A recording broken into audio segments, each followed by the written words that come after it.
Hi everyone, it's Miss Mortimer here with the Primary 6 video on your maths for this week. And this week we are moving on to a brand new topic, which is multiplication. And in the first week we are going to be focusing on mental multiplication. Now from previous weeks, when we did addition, you will know that we did a week where we focused on mental calculations, and then we went on to written methods. So this will work in a similar way, where the first week we'll practice trying to do calculations in our head. Of course, we can use strategies that can help us using materials or writing down diagrams and things if we need that to scaffold ourselves to be able to work mentally in our heads. But we're building up that confidence to calculate things mentally. We are not writing down any written sums, chimney sums and things like that this week. So as part of your learning for mental multiplication this week, it is obviously recommended that you do some times table practice. And again, this will be at different levels depending on the pupil's level of confidence with their times tables. If they are really not confident, it is obviously going to be very different from a pupil that is pretty confident they know everything all the way up to their 12 times table.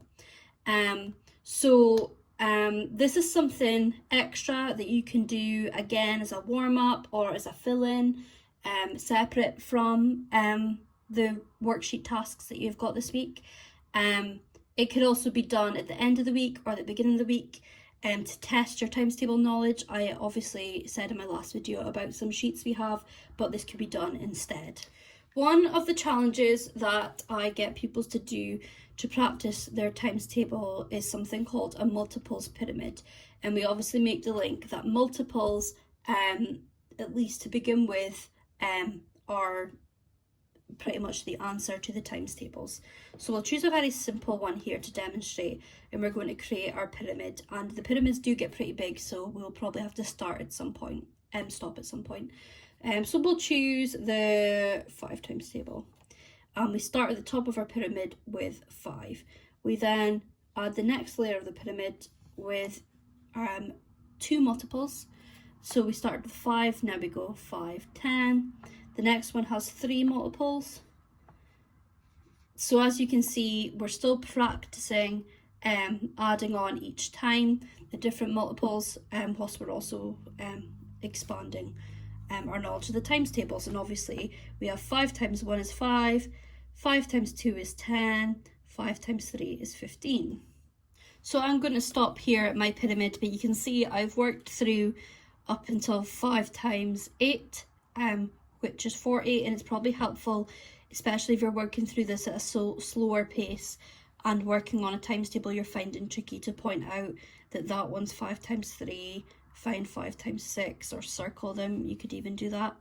As you can see, I did run out of room. Now, I would encourage you to keep going, maybe get another piece of paper, but I didn't want to make it messy for the sake of demonstrating. But this is a multiples pyramid. There are some other times table challenges you could do to practice. Some of these could be uploaded to Teams as an example. But here's some quick demonstrations here. They all involve just practicing your times tables, of course. We have very simple rainbow maths where they write them in different colours.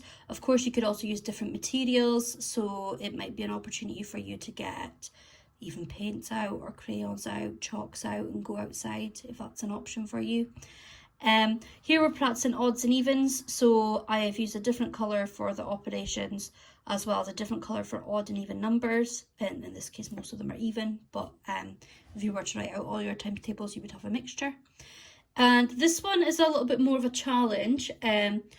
It's called almost like a train, a choo-choo train challenge, where you do 2 times 1 equals 2, and then use that answer.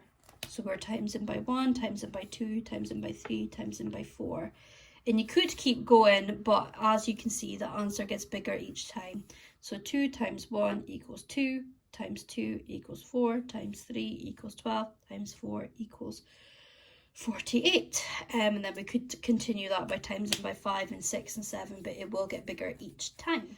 And a final example of definitely a good challenging way to practice your times table is to undertake the times table challenge, which is something pupils in my class will definitely be familiar with. We make up a grid like this, which should be 12 by 12. I've run out of space again, but if you have a bigger sheet of paper, 9, 10, 11, 12 should fit in. We do usually use squared paper in school. I wouldn't recommend drawing all the squares if you are not using squared paper, but make sure you've maybe spread out the numbers enough to have your answers separated, because it can become quite confusing if it's really small. And you can also get grids online. Just ask your teachers if you would like help with that. But basically, once you've got your blank grid, you start a timer, or you can even set a timer for 5 minutes, usually we do in class. You can vary this depending on your confidence level. And the idea is that you would fill it in, starting with, there's a few ways you could do this. For those that are confident, I would recommend you either stick to going down the way or across the way. Don't do both, because you're going to confuse yourself, because obviously it's overlapping numbers. And if you are confident, the aim of the game is to just do it in the quickest time. For those that are less confident, I would recommend filling in the ones you know first. So you might want to start with the 1 times table. So 1 times 1 is 1, 1 times 2 is 2, 1 times 3 is 3, 1 times 4 is 4, 1 times 5, and so on. Now, I filled in my 1 and my 2 times table, but I've reached my 3 and I'm not confident in that. And I'm not sure about my 4 either.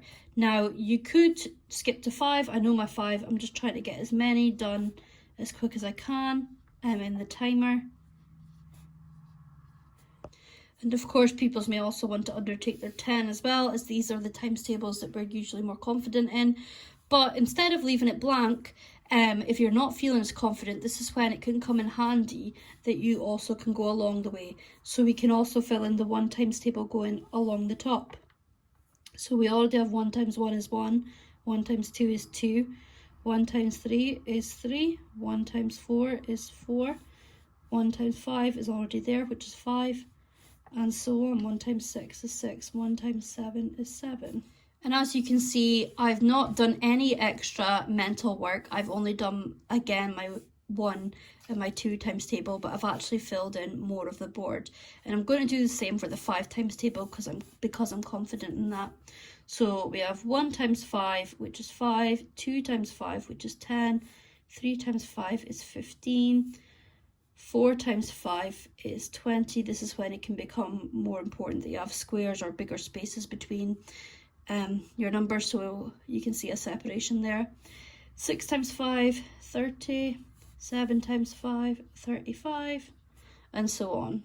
And we filled in as much of our grid as we can. We could then start trying to fill in the times tables we're not so sure of. Obviously, we have filled in some now, so it might be easier to do maybe the first few. I know the 11 times table is another one that pupils find quite easy, at least to begin with.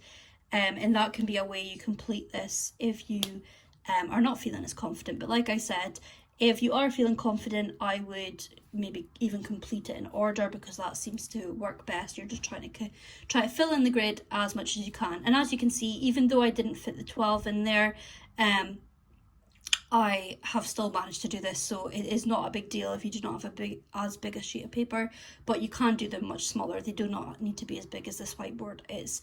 This was just for demonstration purposes. And this could be something that you do every day.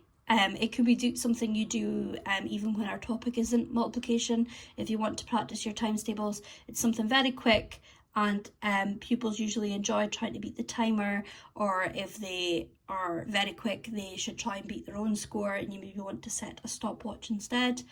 And yeah, it's something usually quite fun we like to do in class. So hopefully that helps with your work for this week, Primary 6. But if you still have questions, remember you can always contact your teachers on Teams.